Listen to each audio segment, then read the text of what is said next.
Hello student, मैं संजीव यादव आपका English tutor आपका अपने यूट्यूब चैनल एजुकेशन राइजर में स्वागत करता हूं। और क्लास 10th की आज जो है पोस्टमार्टम की अर्थात पहले लेसन द एन्चेंटेड पूल की पार्ट 2 वीडियो लेकर आए हैं। और आशा करते हैं आपको जो है पार्ट 1 वीडियो बहुत पसंद आया होगा। तो पढ़ते हैं आज हमको जो है पार्ट 2 की वीडियो की ओर। और हम पोस्टमार्टम क्लास में आप लोग भली भांति जानते हैं पोस्टमार्टम क्लास में हम पढ़ते क्या हैं। पोस्टमार्टम क्लास में हम लोग रीडिंग ही नहीं पढ़ते, वहाँ में उस लेसन में यूज किए गए जितने भी ग्रामर पोर्शन हैं, जितने भी उसमें वोकैब पोर्शन हैं, या फिर जितने उसमें वो कन्फ्यूजिंग वर्ड हैं या उसमें ऑप्शनल चीज़ें क्या हो सकती हैं, उन सब चीज़ों को सारी की सारी चीज़ों को डिस्कस करते हैं। तो बढ़ते हैं अपने वीडियो में। और वीडियो को शुरुआत करने से पहले हम एक मोटिवेशनल कोट की ओर बढ़ते हैं। आज का मोटिवेशनल कोट क्या है? Stop over thinking things and just do. ज़्यादा सोचना छोड़ दीजिए, केवल करिए। क्या होता है कि हम कुछ भी करने से पहले ज़्यादा सोचने लगते हैं कि यार उसके निगेटिव क्या होंगे, उसके पॉजिटिव इफ़ेक्ट क्या होंगे, ये क्या होंगे, वो क्या होंगे। यही सोच सोच के हम क्या करते हैं, अपने काम को नहीं करते हैं। फॉर एग्ज़ाम्पल हम ये सोचने लगते हैं कि यार ज़्यादा पढ़ूंगा तो तबीयत ख़राब हो जाएगी, और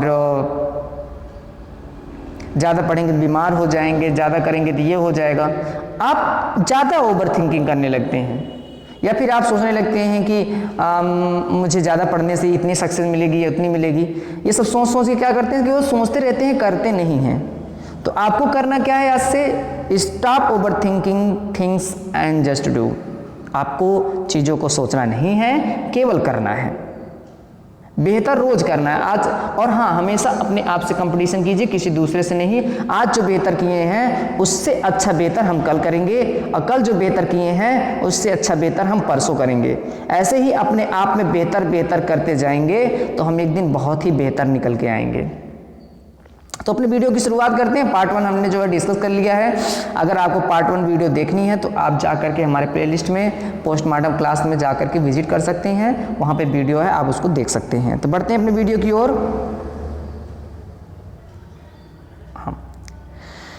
ही touch the faces of Bhima and Arjun as they lay so still and silent and mourn.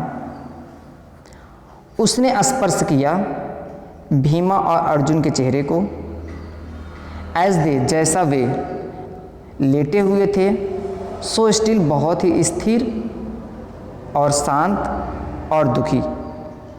जैसा कि वे शांत, बहुत स्थिर और दुखी रूप से लेटे हुए थे।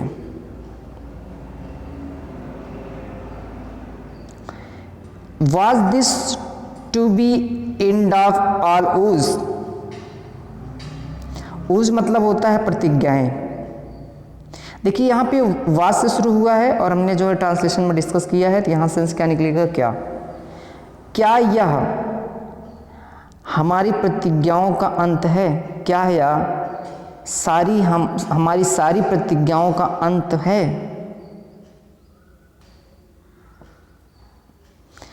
जस्ट वेन आवर, यहाँ पे आउट नहीं होगा, यहाँ पे आवर होगा। स्टूडेंट थोड़ा इंप्रूव कर लीजिएगा। हमारे टाइप करते समय क्या होता है कि जो इसमें सजेशन की जाती है तो उसमें थोड़ा इधर उधर हो जाता है। इसको पहले टाइप करते हैं फिर पीडीएफ बनाते हैं तो उसमें थोड़ी सी गलती हो जाती है। तो आप लोग आशा करते हैं समझेंगे। यहाँ आउट नहीं होगा, आवर एग्जाइल होगा। Just when our exile is about to end, ठीक जब हमारा वनवास, एग्जाइल मतलब होता है घर से निकाला गया है, उसे वनवासी कहेंगे। हमारा वनवास समाप्त होने वाला है। You have been taken away. देखिए तुम्हें हमसे छीन लिया गया है। टेकन अवे मतलब ले लिया गया है, दूर, अर्थात तुम्हें मुझसे छीन लिया गया है। या फिर हम मुझसे यहाँ नहीं लगाते हैं, केवल यहाँ लिखा है you have been taken away, तुम्हें छीन लिया गया है। Even the gods have forsaken me in my misfortune. भगवान ने भी, देखिए यहाँ इवन का मतलब भी होता है भगवान ने भी मुझे दुख में, मिसफॉर्चून में होता है दुख में अकेला छोड़ दिया है। फॉरसेक मतलब होता है भूल जाना या मुझे दुख में भुला दिया है। तो यहाँ क्या है, क्या कहा जाएगा, भगवान ने भी हमें दुख में अकेला छोड़ दिया है। स्टूडेंट कोई जल्दबाजी नहीं करते हैं, इनको आसानी से स्लोली पढ़ते हैं। और आपको इंग्लिश इम्प्रूव करना है तो लोग कहते हैं ग्रामर पढ़िए, मैं तो कहता हूँ ग्रामर पढ़िए, मैं मना नहीं कर रहा हूँ, लेकिन रीडिंग करिए। जितनी आप रीडिंग कर पाएंगे उतनी ही आपकी इंग्लिश इम्प्रूव होगी। आपको इंग्लिश सुधारना है तो केवल और केवल रीडिंग कीजिए। लोग बोरिंग फील करते हैं, बोरिंग कुछ नहीं। आपको कोई भी काम शुरू करना है ना, तो अगर आपको नहीं पसंद है तो आप 21 डेज बिना पसंद के उसको फॉलो कीजिए, फिर वो आपकी आदत बन जाएगी। ये जरूर अपनाइएगा। अगर आपको रीडिंग नहीं पसंद है तो केवल 21 दिन थोड़ा पढ़िए, 15 मिनट, 20 मिनट, 10 मिनट ऐसे ही पढ़िए और धीरे धीरे इफिशिएंसी को बढ़ाइए। और 21 दिन बाद देखिएगा वो आपकी क्या हो जाएगी, आपका सबसे फेवरेट चीज़ हो जाएगी। एक बार फिर इसको हम रीड कर देते हैं। और यहाँ देखिए आपको कलरफुल दिख रहा है, तो यहाँ पे हम आर्ट नहीं किए हैं कि यहाँ पे हमने डिज़ाइन बनाया है, हमने यहाँ पे 1-2 घंटे बैठकर इस पर मेहनत की है। तो ध्यान दीजिएगा, मैंने यहाँ पे जो ब्लू है उसको मैंने सब्जेक्ट बताया है, और यहाँ पे जो रेड है उसको हमने वर्ब बताया है। और ये बहुत इसेंशियल चीज़ होती है अंग्रेजी सीखने के लिए, ठीक है। देखिए यहाँ लिखा है He touched the faces of Bhima and Arjun as they lay so still, silent and mourn. उसने भीम और अर्जुन के चेहरे को छुआ जैसा कि वे बहुत ही स्थिर, शांत और दुखी रूप से लेटे हुए थे। Was this to be the end of all our woes? क्या ये हमारी सारी प्रतिज्ञाओं का अंत है? Just when our exile is about to end, ठीक जब हमारे वनवास खत्म होने वाला है। You have been taken away, तुम्हें मुझसे छीन लिया गया है। Even the God have forsaken me in my misfortune, भगवान ने भी मुझे मेरे दुख में अकेला छोड़ दिया है। स्टूडेंट बहुत अच्छे से समझ में आया होगा। बढ़ते हैं नेक्स्ट पैराग्राफ की ओर। As he looked at their mighty limbs, now so helpless, he sadly wondered who could have been powerful enough to kill them. यहाँ पे them होगा, then नहीं होगा, them। यहाँ पे यम लगा दीजिएगा जहाँ पे यन है। As he looked at their mighty limbs, जब उसने, mighty मतलब होता है शक्तिशाली, limbs मतलब होती है भुजाएं, लुक्ड मतलब होता है देखा। जब उसने उनकी शक्तिशाली भुजाओं को देखा, नाउ सो हेल्पलेस, जो अब असहाय थी। ही सैडली वंडर्ड, वह दुखी होकर विचार किया, who could have been powerful enough to kill them. Who कहाँ है जी, हाँ, Who could have been powerful enough to kill them? कौन हो गया शक्तिशाली इतना to kill them, उन्हें मारने में। कौन उन्हें मारने में इतना शक्तिशाली हो सका। बहुत ही इंपॉर्टेंट लाइन है, फिर से एक बार रिपीट कर देता हूँ students. He sadly wondered who could have been powerful enough to kill them.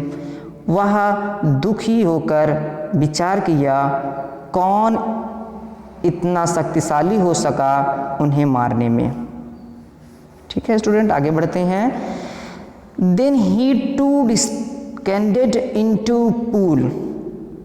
देखिए स्टूडेंट्स, मैं आपको पिछले पैराग्राफ में या पिछले सेंटेंस में दिखाता हूँ। यहाँ देखिएगा हु है और हु शब्द भी है, किंतु यहाँ क्वेश्चन मार्क नहीं है। और आप लोग जानते हैं जब भी हु आता है तो इंट्रोगेटिव मार्क्स ज़रूर आते हैं, क्वेश्चन मार्क्स ज़रूर आते हैं, किंतु यहाँ आया नहीं है। तो मैं आपको स्टूडेंट बताते चलें, जो हु है वो दो तरह से यूज़ किया जाता है। एक तो इंट्रोगेटिव सेंटेंस में यूज़ किया जाता है जब क्वेश्चन मार्क होता है, और एक रिलेटिव प्रोनाउन की तरह यूज किया जाता है, जो कि मैं आगे डिस्कस करूँगा डिटेल में। यहाँ सेंटेंस में नहीं डिटेल में डिस्कस किया है, तो अभी नीचे इसके जस्ट डिस्कस करूँगा। और यहाँ देखिए, then he too descended into pool, तब वह भी तालाब में उतर गया। Drawn to water by an overpowering thirst, पानी लेने निकालने, by an overpowering thrust, अत्यधिक प्यास से। अत्यधिक प्यास से पानी निकालने कह सकते हैं, पानी पीने कह सकते हैं, यहाँ सेंस आएगा तो कह देंगे तब वह भी तालाब में उतर गया अत्यधिक प्यास से पानी पीने के लिए। समझ रहे हैं स्टूडेंट?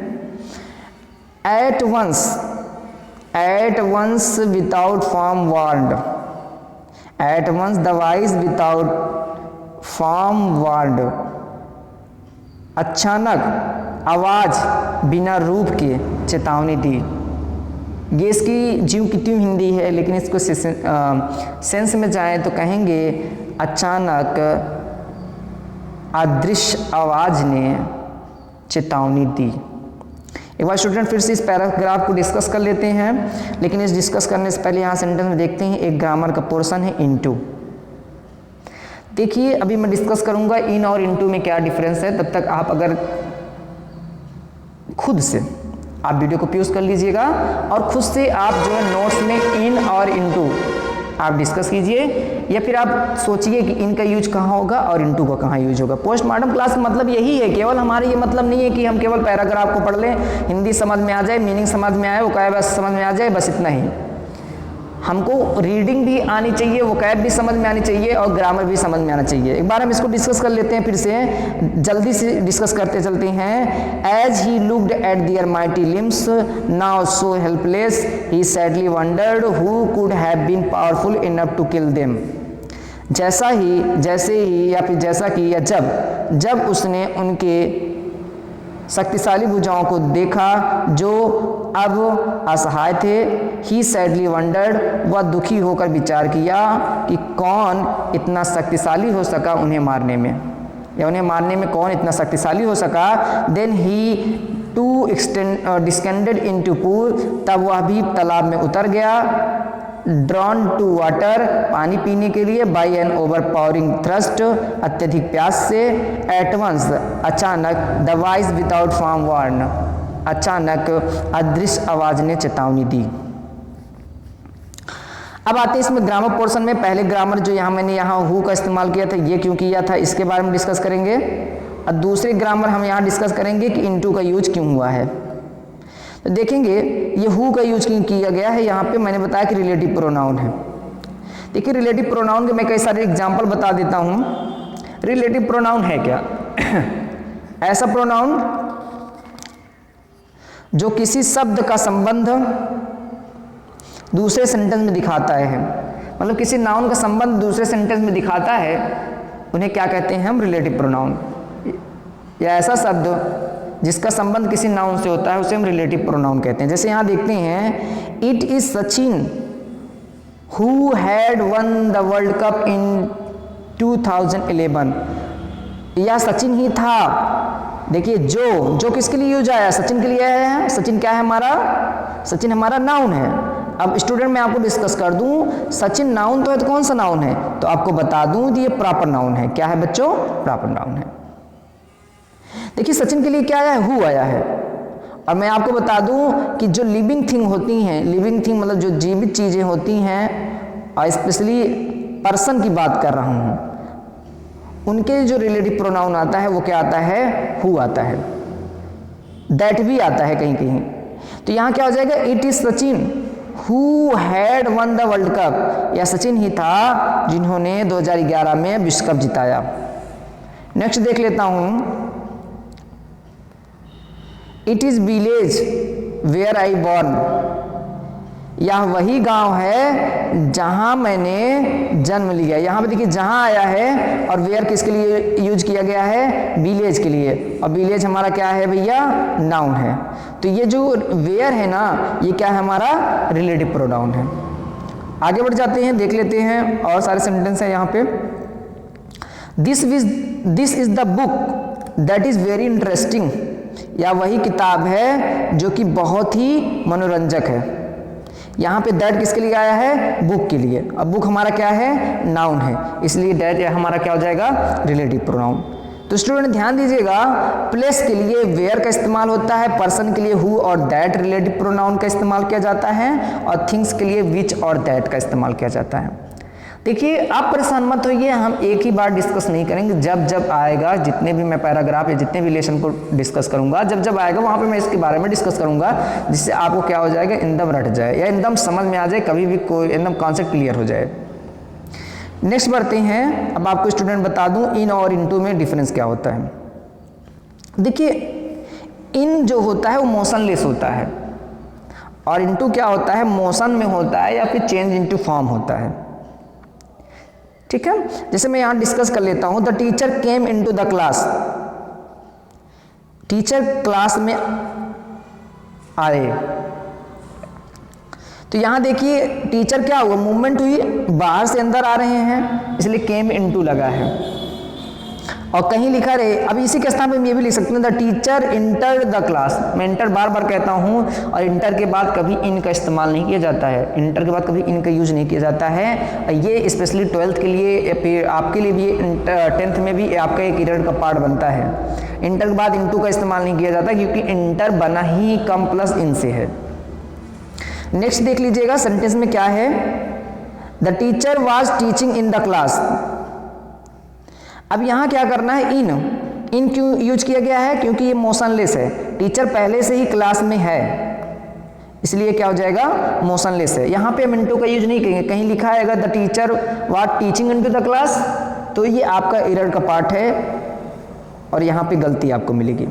अब देखिए Ramesh jumped into the river.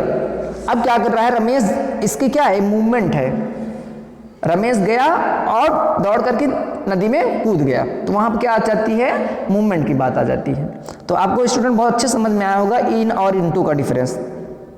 ऐसे ही क्लासें हमारी रहेंगी पोस्टमार्टम में। अब आगे बढ़ते हैं पैराग्राफ की ओर। पैराग्राफ हमारा क्या है, your brother died because they did not heed my word. तुम्हारे भाई मारे गए, तुम्हारे सारे भाई मारे गए, बिकॉज क्योंकि they did not heed my word, क्योंकि उन्होंने मेरी बातों पर ध्यान नहीं दिया, मेरे शब्दों पर ध्यान नहीं दिया, मेरी बातों पर ध्यान नहीं दिया। They tried to drink water without answering my questions. उन्होंने कोशिश की पीने की, या फिर उन्होंने पानी पीने की कोशिश की बिना मेरे प्रश्नों के उत्तर दिए हुए। कहने का मतलब मेरे प्रश्नों के उत्तर दिए बिना दिए हुए उन्होंने पानी पीने की कोशिश की। डोंट फॉलो देम, उनकी तरह ना बनो या उनकी तरह ना करो या उनका अनुसरण ना करो। आप कुछ भी कह सकते हैं, अगर एग्जैक्ट हिंदी देखूं तो उनका अनुसरण ना करो। Answer my question first and then you can quench your thirst, this pool belong to me. Answer my question first. मैं अब स्टूडेंट आपको यहाँ पूछूंगा कि ये एक बात बताओ, यहाँ जो सेंटेंस लिखा है आंसर माई क्वेश्चन फर्स्ट। अब आपका जो मेरा सवाल है आपसे ये है कि आंसर माई क्वेश्चन फर्स्ट, ये सेंटेंस तो है, कौन सा सेंटेंस है?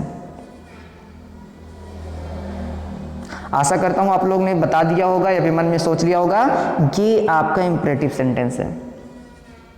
मेरे प्रश्नों का उत्तर पहले दो, एंड देन और तब, यू कैन क्वेंच, तुम बुझा सकते हो, योर थर्स्ट, अपनी प्यास को। मेरे प्रश्नों का उत्तर पहले दो और तब अपनी प्यास को बुझा सकते हो। This pool belong to me, यह तालाब मेरा है। स्टूडेंट आशा करते हैं समझ में आया होगा। अब आगे बढ़ते हैं, यहाँ पे एक ग्रामर का पोर्शन है, ये रहा ग्रामर का पोर्शन। और एक चीज़ यहाँ भी है, यहाँ देखिए मैं क्यों टिक किया हूँ, इसको मैं देखूंगा आगे अगर मैंने इसको डिस्कस किया होगा। यहाँ मैंने विदाउट लिखा है, विदाउट के बाद जो है इसमें क्या ग्रामर है देख लेते हैं। तो मैं आपको बता दूँ विदाउट यहाँ पे क्या है, आपका प्रीपोजिशन है। और आपको स्टूडेंट बता दूँ प्रीपोजिशन के बाद हमेशा लिख लो पूरी इंग्लिश में, प्रीपोजिशन के बाद या तो नाउन इस्तेमाल में लाया जाता है या तो प्रोनाउन, या तो नाउन इस्तेमाल में लाया जाता है या तो प्रोनाउन। देखते हैं कहाँ कैसे है। देखिए यहाँ लिखा भी है हमने, आफ्टर प्रीपोजिशन नाउन और pronoun is always used. Preposition के बाद हमेशा नाउन या प्रोनाउन का इस्तेमाल किया जाता है। अब आपका सवाल उठेगा सर यहाँ मैंने वर्ब का इस्तेमाल किया, वो भी आईएनजी फॉर्म में। तो मेरे प्यारे बच्चों, हाँ मैं मानता हूँ आपने वर्ब में आईएनजी लगाया, लेकिन आप जब वर्ब में आईएनजी लगा देते हैं तो आपका क्या बन जाता है बच्चों, जीरंड बन जाता है। और जीरंड क्या काम करता है आपका, नाउन का काम करता है और कभी कभी एडजेक्टिव का भी काम करता है। ठीक है, तो यहाँ देखेंगे जैसे मैं एक सेंटेंस के थ्रू समझते हैं, they tried to drink water without answering my question, इसी से मैं उठा लिया हूँ। They tried to drink water without answering my question, उन्होंने मेरे सवालों के जवाब देने के बिना ही पानी पीने की कोशिश की। यहाँ पे आंसरिंग क्या होगा, जीरंड होगा, जो कि मेन वर्ब में आईएनजी लगाने से प्राप्त होता है। और मैंने डिस्कस भी किया जीरंड किसका रोल प्ले करता है, नाउन या एडजेक्टिव का। आप इसे नोट्स में अच्छे से प्रिपेयर कर लीजिए, नहीं तो हम तो कहेंगे इसको फोटो कॉपी करवा लीजिए, लिखने की कोई ज़रूरत नहीं है। आप इसको एक फाइल ले लीजिए और उसी में सब कंपाइल कर लीजिए। स्टूडेंट आप मेरी जब जिस दिन इंडिविजुअल क्लास ओपन होगी ना, यहाँ पे तो आपको वर्चुअल पढ़ा रहा हूँ, इंडिविजुअल जिस दिन पढ़ाऊँगा इससे बेटर एंड बेस्ट होगी क्लासेस, यहीं बेटर एंड बेस्ट हो रही है, वहाँ पे आपको और बेस्ट मटेरियल देंगे हम। बस मुझे हार्ड वर्किंग स्टूडेंट मिल जाए बस।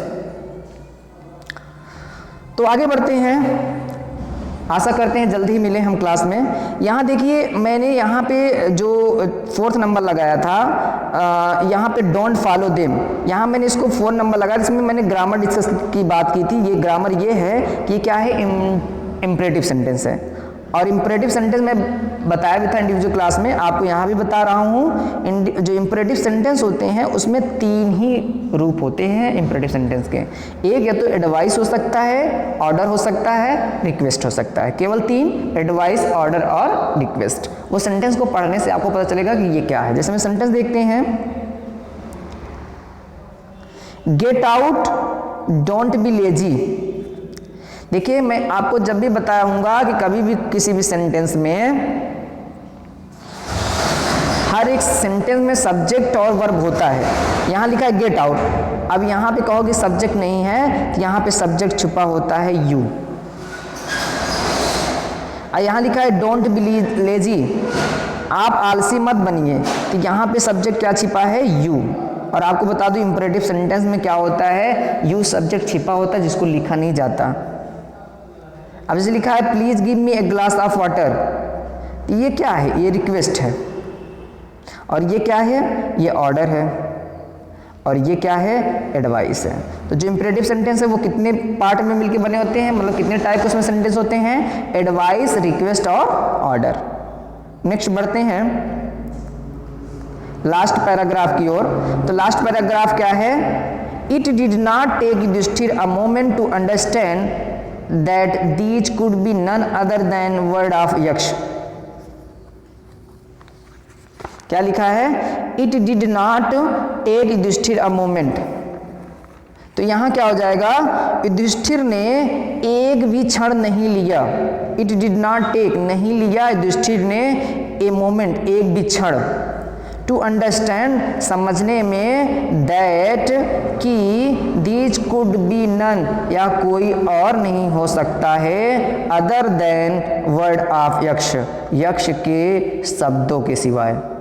कहने का मतलब है युधिष्ठिर ने समझने के लिए एक क्षण भी नहीं लिया कि यह यक्ष के सिवाय कोई और हो सकता है। And guessed what had happened to his brother, और अनुमान लगाया जो उनके भाइयों के साथ हुआ था।